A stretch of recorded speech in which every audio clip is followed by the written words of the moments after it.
5 minute, মাত্র 5 মিনিটে chowmein ready করে দেখাবো আজকে তোমাদের। ঘরে ডিম নেই, নো টেনশন, পেঁয়াজ নেই, নো টেনশন, আজকে তোমাদেরকে আমি ডিম পেঁয়াজ ছাড়া সবজি দিয়ে চাউমিন রান্না করাবো মাত্র 5 মিনিটে। তো রেসিপিতে কি কি করছি বা ব্লগটা কি কি হলো জানতে হলে কিন্তু পুরো ভিডিওটা স্কিপ না করে দেখতে হবে। আর তুমি যদি আমার চ্যানেলে নতুন হয়ে থাকো তাহলে ভিডিওটা সাবস্ক্রাইব করে দিও, লাইক করে দিও আর কমেন্ট করে দিও। রেসিপিটা ভালো লাগলে অবশ্যই শেয়ার করে দিও। মনে করে কিন্তু লাইক কমেন্ট শেয়ার করতে একদম ভুলবে না। তো চলো, আমার খুব জোর খিদে পেয়ে গেছে, আশা করি তোমাদেরও খিদে পেয়ে গেছে। চাউমিনটা রেডি করতে হবে, চলো।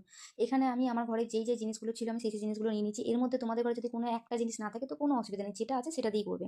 বিনস নিয়েছি, আলু নিয়েছি, গাজর, টমেটো আর লঙ্কা নিয়ে নিয়েছি। আমার ঘরে এগুলো ছিল, এগুলো নিয়ে নিয়েছি। এটা কিন্তু মনে রাখতে হবে সম্পূর্ণ নিরামিষ, ডিম পেঁয়াজ ছাড়া।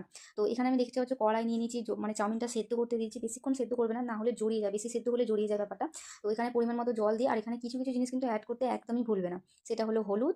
আর হ্যাঁ, হলুদ তো তোমরা স্কিপ করতেই পারো, আমি একটুখানি অল্প দিয়েছি কালারের জন্য। তো হলুদটা তোমরা স্কিপ করতেই পারো। আর অবশ্যই পরিমাণ মতো নুন দিয়ে দেবে, ঠিক আছে। আর একটা জিনিস অ্যাড করবে, সেটা হলো তেল। তেলটা আমরা দিই কারণ চাউমিনটা যাতে জড়িয়ে না যায়, তো এই জন্যই তেলটা ইউজ করা হয়। আর এই যে যা যা দিলাম এগুলো সব কিছু একটু মিক্স করে নিতে হবে, আর 2 থেকে 3 মিনিট এটা সেদ্ধ করার জন্য ছেড়ে দিতে হবে। তবে হ্যাঁ, একটা কথা মনে রাখবে, যেগুলো কাটার জন্য তোমরা রেখেছো মানে কাটবে, ওগুলো কিন্তু অনেক সরু সরু করে কাটবে, মোটা মোটা করে কাটলে হবে না। তো এইখানে দেখো আমার প্রায় 2 থেকে 3 মিনিট প্রায় সেদ্ধ হয়ে গেছে। তোমরা আগে অবশ্যই নামানোর আগে কিন্তু হাত দিয়ে একটু দেখে নেবে যে সেদ্ধ হয়েছে কিনা। দেখো যদি এরকম কেটে পড়ে যায় তাহলে বুঝবে যে সেদ্ধ হয়ে গেছে। তো আমার এখানে সেদ্ধ হয়ে গেছে, এবার আমি নামাবো। আর যেই পাত্রে তোমরা রাখবে চাউমিনটা ঢালবে, সেটাতে অবশ্যই তেল মাখিয়ে নেবে। তাহলে তেল মাখিয়ে নিলে কি হবে, জিনিসটা জড়িয়ে যাবে না, মানে গায়ে গায়ে যে লেগে থাকে সেটা আর লেগে থাকবে না। এখানে আমি কড়াই একটু তেল নিয়ে নিয়েছি, তেলটা গরম করে নেবো হালকা করে। আমি অল্পই তেল দিয়েছি কারণ আমি বেশি জনের চাউমিন বানাচ্ছি না, আমার একার জন্যই বানাচ্ছি। অল্প করে তেল দিয়ে দিয়েছি। তেল দিয়ে এবার এতে আলুটা দিয়ে দেবো। দেখতে পাচ্ছ সব কিছুই অল্প অল্পই আছে এতে, সামান্য পরিমাণে বলতে গেলে। তো আলু ভাজা হয়ে গেছে, আলু ভাজার পরে এবার আমি বিনসটা ভেজে নেবো, সব এক এক করে ভেজে নেবো, যাতে ব্যাপারটা কাঁচা কাঁচা না থাকে।